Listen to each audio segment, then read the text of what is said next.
সকালের বা বিকেলের নাস্তায় কিংবা ছোট ক্ষুধায় চটজলদি তৈরি করা যায় এমন একটি স্ন্যাক্স হচ্ছে কুকিজ। এটি এক প্রকারের বিস্কুট হলেও ছোট বড় সবারই ভীষণ পছন্দের।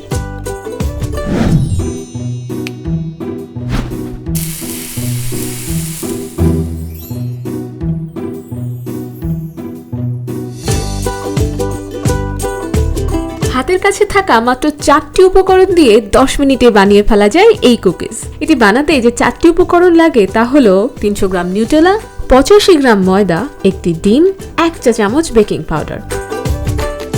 কুকি ডো তৈরি করতে প্রথমে একটি পাত্রে 300 গ্রাম নিউটেলা নিয়ে তার মধ্যে মিশিয়ে নিতে হবে ডিম। তারপর আস্তে আস্তে মেশাতে হবে ময়দা। সব শেষে বেকিং পাউডার দিয়ে ভালো করে মিশিয়ে নিতে হবে কুকি ডোটি। একটু বেশি ফ্লেভার বা স্বাদের জন্য চকো চিপস কিংবা M&M ক্যান্ডিও দেওয়া যেতে পারে। ডো তৈরি হয়ে গেলে ছোট ছোট বল করে বেকিং ট্রেতে সাজিয়ে 350 ডিগ্রি সেলসিয়াস তাপে 10 থেকে 12 মিনিটের জন্য বেক করতে হবে। ব্যাস, তৈরি হয়ে গেল কুকিজ।